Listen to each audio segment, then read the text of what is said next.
Kanalıma ve yeni videoma hoş geldiniz diyerek yeni bir günlük vloguma başlıyorum. İşte geldik, buradayız. Biraz önce bir giriş yaptım. Videoyu çalıştırsan iyi olur dediler. Ben videoyu çalıştırmadan burada kendi kendime şak giriş çık girişimi yapmışım. Olsun. Hayırlısı. Tekrardan başladık. Nasılsınız? İyi misiniz? Nerelerdensiniz? Valla bugün nasıl bir hava var? 18,5 derece ama böyle sıcak bir hava var. Bugün çok güzel bir gün aslında bizim için, değil mi? Gurur verici bir gün. İleride açıklayacağım. Yavaş yavaş. Geliyor. Valla dünden beri çabalıyorduk. Başardık. Azim meselesi. Anaya babaya çekince böyle oluyor demek ki. Elhamdülillah. Mikrofona bak. Anam dedim, bu sefer de mikrofon mu çalışmayacak yoksa dedim. Çıktık şimdi şöyle bir dolanalım dedik. Ay, küçüklükleri aklıma geliyor. Böyle bir şeyler oldukça küçüklükleri aklıma geliyor. Şimdi Eşan'a onu diyordum. Eşan, anneannen seni çok kucağında taşıdı. Çok şey yaptı falan diye. Küçücüktü çünkü. Değil mi? Evet. Ay yavrum benim. Çok kalamadık ama Türkiye'de biz. 1,5 sene bir kaldık. Ama o arada da güzel. Hiç değilse kültürünü de aldılar, değil mi? Gördüler. Varlığı da gördüler, yokluğu da gördüler. Elhamdülillah. Ve görmeleri de gerekiyordu. Çünkü burada yok öyle yokluk, değil mi? Yok. Burada yok. Yani burada fakir diyeceğin insan yok. Herkes bir çatının altında evet yaşıyor. Yaşama mücadelesi vermiyor. Yaşıyor. Çünkü sırtını devlete dayayan da çok.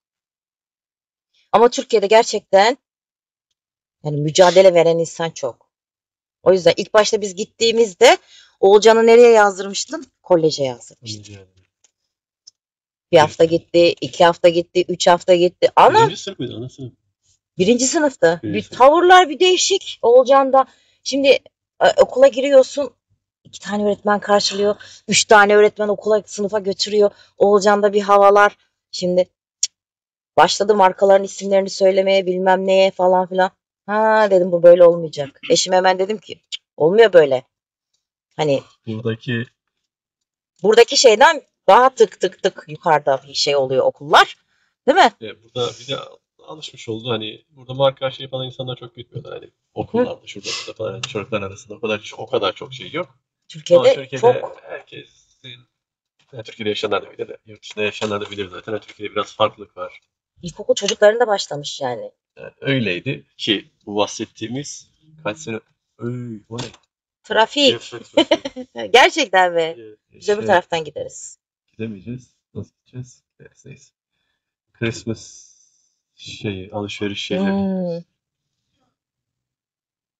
Diyelim ki işte 15 sene önce. 15 sene. Tam 15 sene. 14-15 sene önce. Ve Oğulcan'da bayağı bir değişiklikler var. Ben dedim ki bunu devlet okuluna verelim. Böyle olmayacak. Gerçekten aldım okuldan. Götürdüm devlet okuluna yazdırdım. O zaman da sağ olsun Nurcan öğretmen. Ama var eti dedim. Ne eti benim, kemiği senin mi? Kemiği senin, eti benim mi? Öyle bir şey deniyor ya. Öyle verdim yani. Oğulcan sınıfta oturmuyor. Oğulcan oranın böyle konforuna, rahatlığına alıştı. Öğretmen dedi ki oturtamıyor. Dedim ne yapıyorsan yap, oturtur. Hani şey değil. İnanır mısınız, şuralarından tutuyormuş. Çabuk otur yerine. Bana gelip diyordu öğretmen benim buramdan tutuyor. Hak ettin o zaman, kim bilir ne yaptın diyordum ben de, değil mi? Ama ben diyordum öğretmene. Yani hani azıcık şey yapabilirsin. Üstüne gidebilirsin. Öğretmenin hiçbir suçu yok. Gel zaman git zaman. Ondan sonra dedim ki hani sınıfta maddi durumu gerçekten düşük olan biriyle ben arkadaş olmasını istiyorum. Çünkü çocuğumun bir şeylerini görmesini istiyorum. Görmesini istiyorum. Ve ki gördü de, değil mi? Evet. Çok bayağı gördü. Artık alışverişe gittiğimiz zaman anne mont alıyorduk. Arkadaşın ismini söyledi. Ona da mont alalım mı? Anne ayakkabı, ona da ayakkabı alalım mı? Anne onların evi çok soğuk. Anne işte şöyle, anne onun odası yok. Anne şöyle, anne böyle. Öyle göre babası da zaten anlatıyordu, gösteriyordu. Buraya da geldik. Buraya gelince de işte ülkelerin ismini söylemeyeceğim. Videolarım ban yiyor. O ülkedeki işte fakir insanlara falan filan yardımları gönderirken öyle çocuklara alıştırdım. Bu şekilde. Gittiğimiz mahallelerde evet. Yoksa mahallelere falan gidiyorduk, görüyorduk. Oradaki insanlarla biz alışveriş yapıyorduk. Onlarla paylaşıyorduk. Ya. Oralarda yemek alıp onlarla yine yiyorduk, oturuyorduk, kalkıyorduk falan. Hani görüyorlardı bir çikolata için bir çocuğun nasıl sevindiğini, bir yarım ekmek köfte, ne bileyim döner, herhangi bir şey Yani için bir çocuğun, bir poğaça için çorap bir satan teyzenin çocuğun masamıza oturup nasıl dua ettiğini e, mesela. Hani oralarda görmeleri gerekiyor yani. Dünyanın bin bir türlü hali var. Bunu anlamaları gerekiyor, öğrenmeleri gerekiyor, paylaşmayı bilmeleri gerekiyor. Bu önemli, olmazsa olmaz. Ee, Böyle görmeleri gerekiyor. çok şükür elhamdülillah o şekilde. Bize Konu böyle nereye geldi? özür Nereden nereye bilmiyorum da geldi? bizim işte o Türkiye'deki sefer 2010'da ve 2016'da birer buçuk sene kanımız çocukların eğitiminde, öğreniminde, kültüründe, ahlakında, oturmasında, kalkmasında, hal ve hareketinde, Çok yararlı yaşamı oldu. ve dünyayı görüş açısından çok büyük etkisi oldu. Hani At gözlükleri kalktı çocuklardan. maddi anlamda yani çok büyük bana yük oldu mu oldu ama o öğrendiklerini ben maddiyata yerine koyamazdım. Aynen. Maddiyata yerine koyamazdım yani. Elhamdülillah şimdi de bak kendileri yapıyorlar. Hani Oğuzhan'la Oğulcan mesela ekmek dağıtımıydı şuydu buydu. Kendileri yapabiliyorlar. Bize sormalarına bile gerek kalmıyor. Kendileri hallediyorlar. Kendileri yapıyorlar. Paylaşmayı Çok öğreniyorlar şükür. yani. Öğrenmeleri de Hayatın, gerekiyor ya. hayatın Paylaşmamız sadece gerekiyor zaten. kendinden ibaret, kendi çevrende dönen bir eksen olmadığını öğreniyorlar. Öğrenmeleri gerekiyor. Öğrenmemiz ve öğretmemiz gerekiyor. Böyle Öyle. Konu buraya nasıl geldi? Dur ben onu... ben zaten konuşurken oradan oraya oradan oraya oradan oraya konu değişiyor. Eşan küçüklüğünden geldi. Değil mi? hı, Eşan küçüklüğünden geldi. Eşan zaten ilk gittiğimizde çok küçüktü. Fazla bir şey hatırlamıyor. Ama ikinci gittiğimizde o da okula falan gitti. Evet hatırlıyorlar. Derslerinin zor olduğunu çok çok net hatırlıyorlar. Zaten Türkiye'yi istememe sebepleri biraz da bu derslerin fazla yoğun olması. Yani çocukların böyle yarış atı gibi orada çalıştırılması falan filandı yani. Şimdi evden çıkma sebebimiz aslında böyle hani biraz hava alalım falan filan. Benim kuşların yarması bitmiş. Son yarmayı böyle bugün dökünce dedim yarma almam gerekiyor. Çünkü yarın sabah bekleyecekler. Değil mi? Geliyorlar o fensin üstünde bekliyorlar. Dökmeyi unuttuğum zaman aa diyorum dökmedim hemen koşuyorum döküyorum. Bir de Tarçın Bey'e yeni çanta aldık. Adam içine giriyor oturuyor. Hani hiç değilse Tarçın'ı da şöyle bir dışarı çıkarmış olayım. Öyle olunca dedim hadi Tarçın'ı da çıkarmış olalım. Zaten Eyşan'ı da çıkarmış olalım. Yani Eyşan'a aslında başka bir şeyler yapmamız lazım. Yavrum benim ya. Oğulcan'a dedim Oğulcan geliyor musun? Anne dedi bahar nezlesi. Hayfifam çok yüksek dedi. Gerçekten bugün yüksek herhalde değil mi?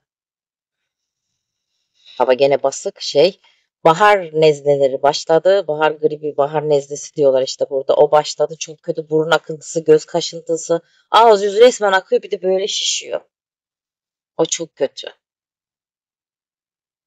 Ama Avustralya'da oluyor sadece bu ya. Neden böyle oluyor bilmiyorum da. Türkiye'de de var. Türkiye'de Türkiye'de çok var. fazla değil ama.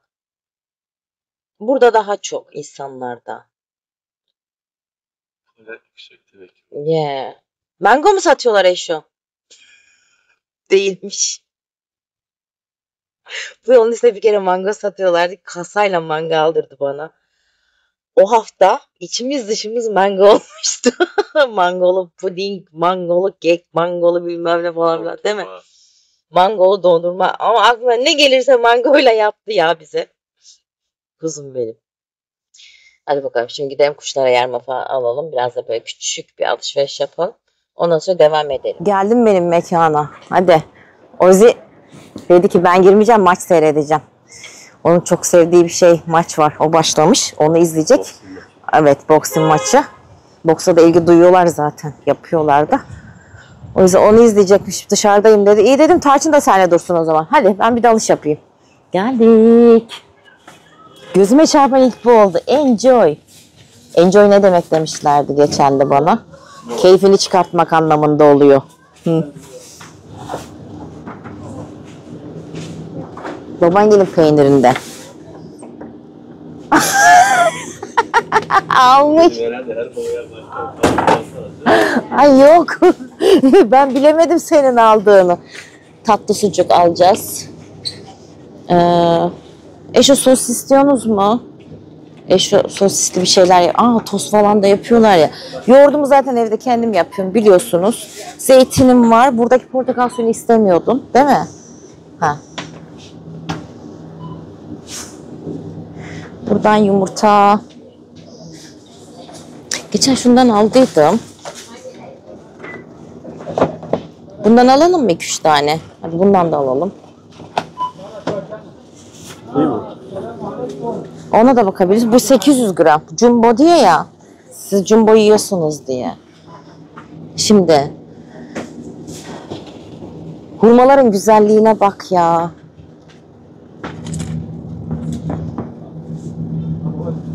Güzelliğine bak hurmaların.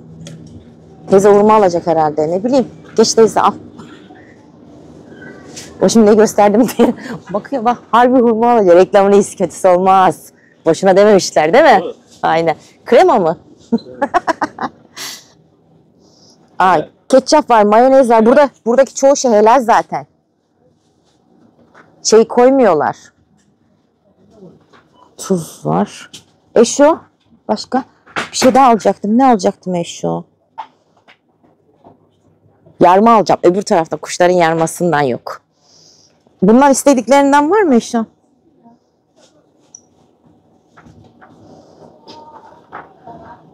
Ya fazla bir eksiğim yok da işte şu yarmayı alayım diye girdim ya. Tahin var. Krem şanti alacağım. 2 tane krem şanti alayım. Krem şanti bak çok güzel bir şey yapacağım. Eyşan hiç yapmadığımız bir şey yapacağım. Ama onda krem şantiliydi o yüzden yapamamıştım. Bu sefer yapacağım. Başka.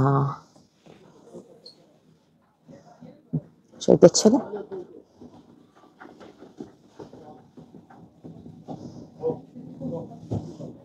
Nutella'nın küçüklüğüne bak.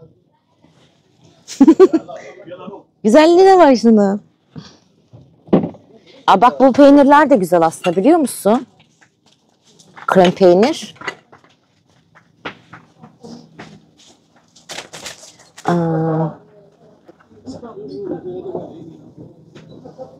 Yarmayı buradan alacağım işte. Kırmızı mercimek alayım. Şimdi şu mu iyi olur, bu mu iyi olur sizce? Şöyle bir bakın. Ben hangisi iyi olur bilemiyorum. Geldiğimde ikisi de kırmızı. Kırmızı olan diyor ya. İkisi de kırmızı. Hangisi iyi olur? Bilemiyorum ki. Bir de bu var, bir de şu var şöyle. 3 çeşit. O yüzden şunu alayım. Yarma. Bir poşet daha yarma vardı. Benim gelen 2 kuştan bir tanesi bu yarmayı sevmiyor, öbür yarmayı seviyor. O yüzden bir de seçiyorlar ya. Seçmesin, onu bulamıyorum. Vallahi bir de seçiyorlar. Şunun yarmasını mı almıştım? Onu seviyor. Bir bakayım. Kız harbi seçiyorlar ha. Öyle kuşmuş deyip geçmeyin. Bazı insanların beynini kuşa taksak kuş ters uçar. Yani hani kuş deyip geçmeyin. Tamam. Yarmamızı aldık. Şey alalım.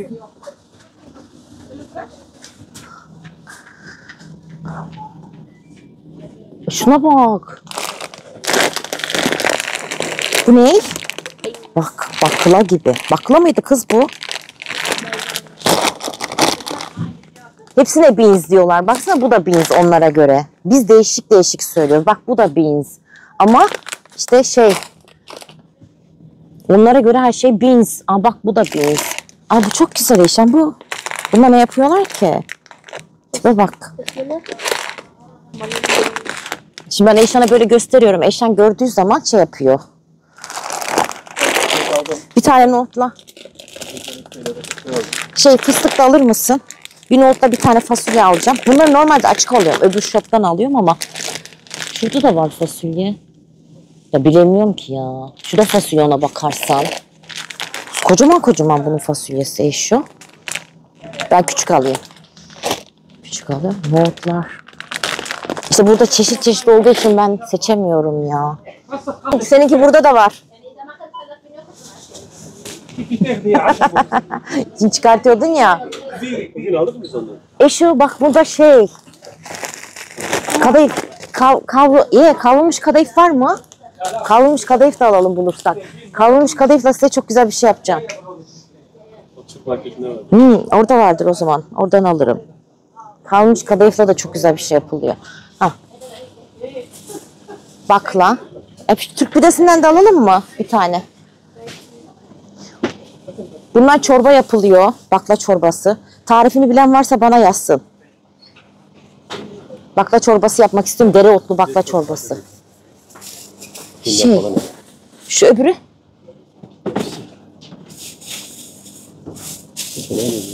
Bunu alalım o zaman. Evet, dünden kalmış herhalde pideler.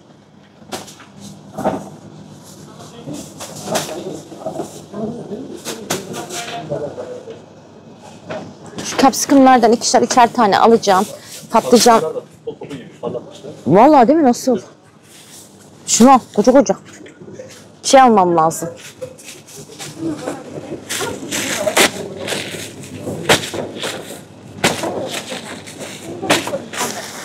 Bunlara baksana. Küçücük.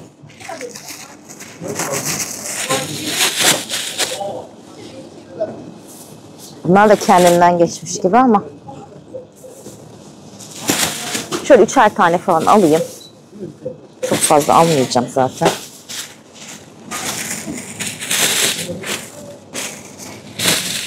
Şu. Kafanı yarar. Ne kadar büyük değil mi? Bu ne?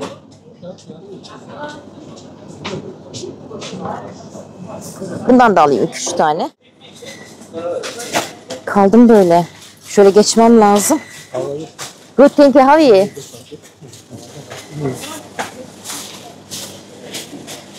Fasulye de var. Kabaklar 11.99 ama küçük olandan var. Normal büyük kabak varsa kabak almak da istiyorum. Yine ayağımı sürdüm.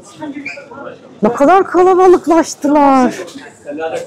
Ay, sende mi sıra? Geldim. Kız Katmer'in o kadar reklamını yaptım kalmamış ya. Bir daha güzel bir şey bulursam reklamını yapmayacağım. Ben alamıyorum gelip de. Yok, kalmamış. Sorayım ama ya. Sorayım. Belki arkada falan varsa verirler. Tüh. Husisi de ona geldim ha. Neyse, etleri bir alayım. Tamam, etleri de hallettim. O çantamı yukarıya doğru koyalım. Hah. Başka? Şunlardan alayım. Gelmişken.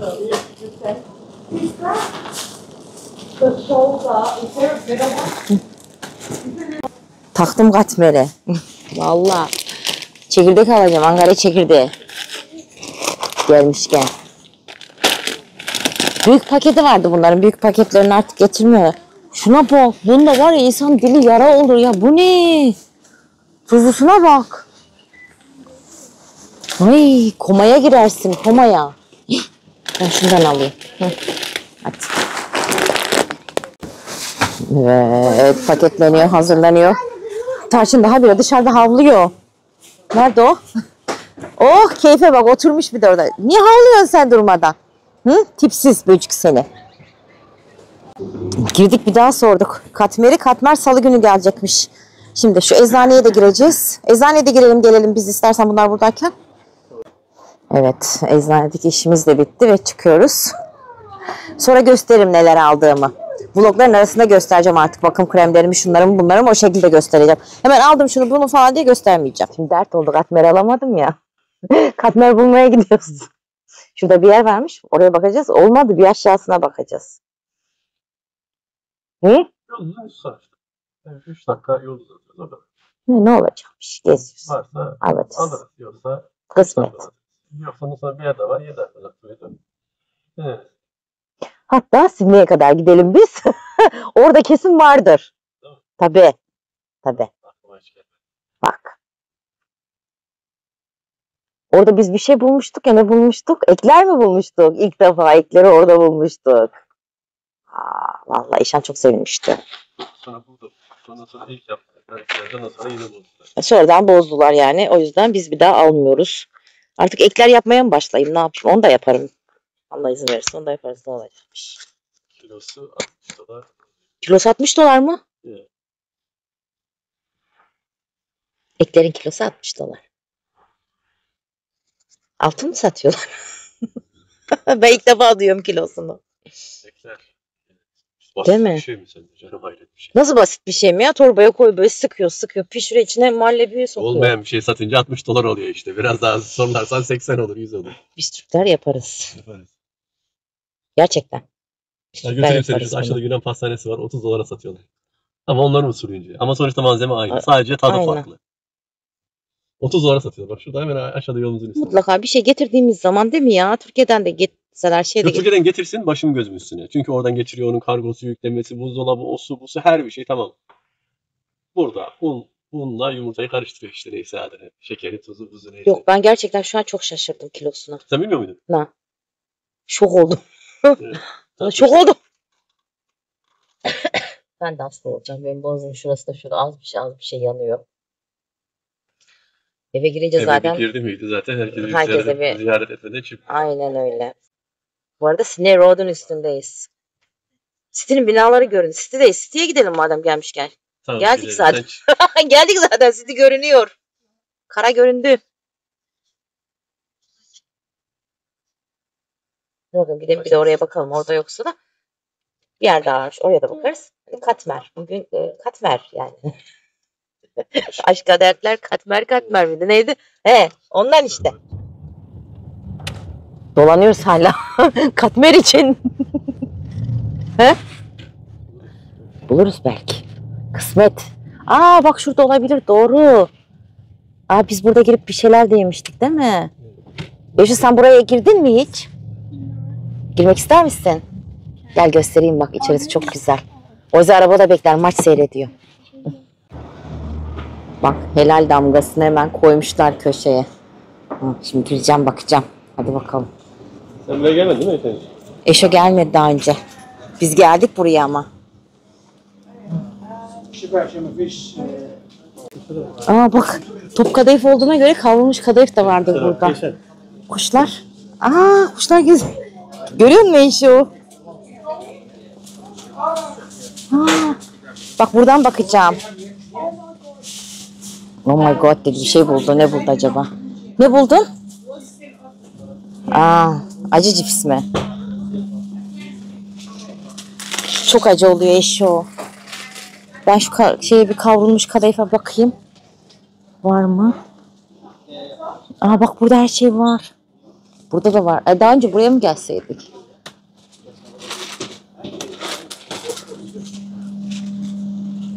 Aldım yarma.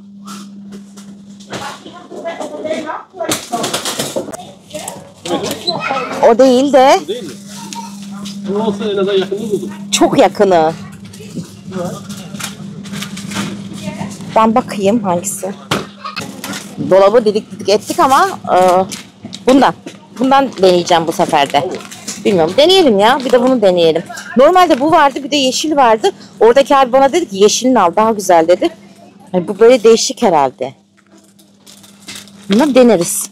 Ama bak her şeyin kurutulmuşu da var. Aa kayısı kurusu mu? Şeftali kurusu. Bu ne? Muz kurusu. Aa. Bir de kız kuruları var. Evde kalan kız kuruları. Aa, hibisküs. Bununla da şerbet yapılıyor ya biliyor musunuz? Küçük güller bunlar. Şerbet yapılıyor bununla da. Kız her şey var. Dur ben daha biraz dolanayım. Şu araya girdim. Bu araya girdim. Bir şeyler bakacağım yine. Aa burada da var. Ama neler var neler. O ne? Saç şeyi mi? Köy bakkalı yiyor değil mi? Ha o Sabun bile var. dikkat çekiyor işte. Aa yeşil sabunu da var. Ana.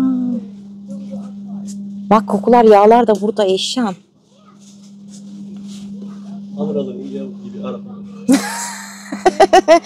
Ben memnunum saçlarımda. Ben Türkiye'den yaptırıp getirdim. Hiç başka bir şeyde sürdürmem. Na. Burçak bisküvit alacağım. Burçak. Bunu da seviyorum ben kahveyle çayla. Bir de bundan ben pastada yapıyorum. Ama ben bunu çay ve kahveyle yemek için alıyorum şu an. Bu şekerler de güzel. Çay için. Atıyorsunuz çayınızı karıştırıyorsunuz bununla. Kaşık gibi. Ha.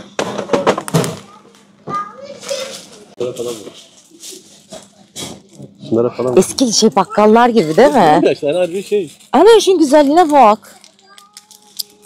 Valla eski bakkallar gibi. Bunlar Gofretleri tane- koyarlardı da değil mi? Taneyle bunlar. Ama çok lezzetli oluyordu eskinin gofretleri şimdi. Nerede? Nerede? Akide fikrim.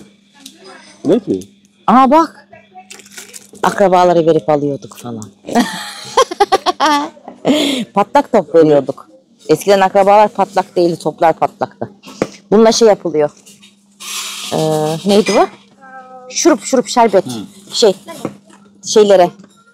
Mevlitlerde falan şerbet yapılıyor ya, bununla yapılıyor. Ha tamam. Anladım. Bak ya.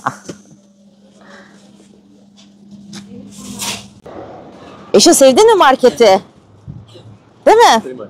Köy marketi gibi. Acı cipsini açacak hemen. Hemen açacak hemen. Hiç geç kalmadan. Evet, güzel şeyler gibi kötü şeyler de var. Yazık, araba kuşun bile çarpmış. Pis leş kargaları da onun tepesine uçmuş. Bizim bahçedeki kuşa yaptıkları gibi. Ama Doğanın kanunu. Bir şey diyemiyoruz. Yani, değil mi? Ama görünce de üzülüyoruz işte. Ne yaptık? Burçak bisküvit bile aldık. Katmer almaya girmiştik. Burçak bisküvit bile aldık. Güzel mi? evet. Hani bu şarkı çıkıyor. Bundan ben şey yapıyordum ya. Tatlı, pasta. Ondan da yapabilirim belki. Taze de olsun mesela. Değil mi? Yani en azından. Ha. Tabii en az 3-5 ay geçmiş oluyor tabii. Yolda konteynerde ısınıyor, soğuyor. O denizde bir balçık yapıyor, geliyor o kutular falan değil mi? Konteyner gemilerine ne durumda geliyor buraya? Ay o dalgalar. Görmeniz lazım ama. Bir gün ben onun videosunu koyacağım, size göstereceğim. Hani diyorsunuz ya, gemiyle insanlar işte kaçak geliyormuş falan filan. Ne tehlikelerle geliyorlar işte. O konteyner gemilerinde bile gelenler var ki ne durumda geliyorlar yani. Kaçak Yazık. geldiği için zaten kayıtlı değil. Ya. Ülkeden kaçmış oluyor. Kimse onun nerede olduğunu da bilmiyor. Batsa ölse gitti zaten. Kayıp direkt. Genelde de diyorlar ki %30, %40, bazen %50'yi buluyor. Gelenlerin yani o kaçak gelmeye çalışanlar yolda kayboluyor. Ya. Yani kayboluyor derken ölüyor. Vefat ediyor işte. Daha önce bize çalışan burada birçok arkadaşımız var. Öyle hayat hikayesini dinlediğimiz, bizde çalışan arkadaşlar oldu.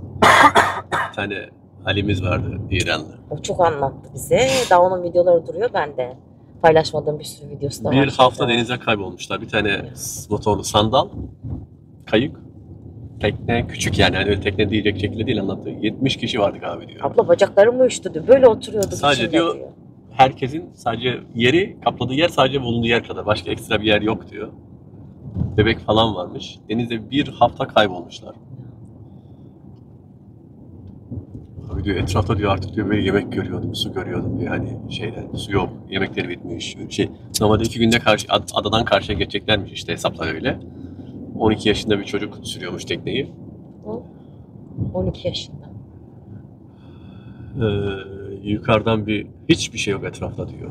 Yani yaşam belirtisi, canlı, hiçbir şey yok diyor. Bir uçak geçtiğini gördüydüm ama diyor. Polis yakalamış zaten değil mi? İyi olmuş yani askerler. Askeri gemi yakalamış. İyi ki de yakalamışlar yoksa öleceklermişti. 60-70 metre belki 100 metreydi diyor. Çok büyük bir gemiydi abi diyor. Ondan sonra da zaten nereye götürüyorlar hemen? Detention Center ya. Kampa. Yeah. Kamp. Kaçak gelenler yani nasılsa ülkeye adım attı, ayak bastı, artık serbest olayı yok. Kampta 5 sene mi? 2 sene, 3 sene, 4 sene artık şeyine göre kalıyorlar. Bazen 5 sene. Evet. O yüzden kolay değil bazı şeyler yani. Bunu bir derin mevzu olarak bir videoda anlatabilirim size de. Çıktık. Oradan da çıktık. Katmerimizi de aldığımıza göre eve gideceğim. Katmer de deneyeceğim. Yemeğim var hoş ama isterlerse az bir şey o katmerden de deneyebiliriz. Ne yapmış arabayı böyle? Benim gibi. Ben de Perde mi çıkartmış? Porsche'un arkasında gübre taşıyordum ya. Şöyle git, ne olur. Sıyırdı araba ya. Vallahi sıyırdı. Teyze sıyırdı. Evet, biraz önce bir araba gördük. Güzel bir araba gördük. Üstünden perde gibi, halı gibi bir şey çıkarmış. Sunroof ama böyle. O bayağı bir eğilmiştir. Zarar görmüştür o sallandıkça. O da benden beter. Benim tavuklarım varken ben işte saman taşıyordum. O zaman benim civcivlerim falan da vardı. Kuluçka makinesinden civcivlerimi çıkartmıştım. 12 tane falan civcivim vardı. Sis tavuklarım vardı, horozum vardı. Horozum sabah ötmesin diye sarılıyordum ben ona falan. O zaman da işte Porsche'un arkasına ben tabii çiçeklerime gübre koyuyordum. Tavuklarıma saman koyuyordum işte. Öyle taşıyordum. Bana çok kızan oluyordu Türkiye'den. O arabada onlar taşınır mı diye. Ne yapayım? Sırtımda mı taşıyacağım? Arabayı almışız yani. Nerede taşıyacağım? Başka araba mı kiralayacağım taşımak için? Sonuçta kullanmak için almışız. O yüzden ben olsam dedi, bir tane abla dedi ki ben olsam sana bir daha araba almam o arabada. Ne oldu oğlum? O arabada öyle tezek taşıdığın için dedi açık açık bana. Gübre. Yavaş yavaş eve doğru gidiyoruz. Yağmur başladı. Sabah yağmur yağıyordu. Güneş açtı. Bir yağmur yağdı. Güneş açtı. Tekrar şimdi yağmur. İyi ki kar yağmıyor. Ne diyelim artık? Buna şükür. Elhamdülillah. Yavaş yavaş eve doğru gidiyoruz. Teşekkür ediyoruz videomuzda izlediğiniz için. Bu arada hani güzel bir şey oldu diyordum. Söylemedim değil mi? Neyse yarınki videoda söyleyeyim o zaman. Tamam. Hadi bakalım. Teşekkür ediyorum videomu izlediğiniz için. Beğeni ve yorumlarla desteklerinizi de bekliyorum.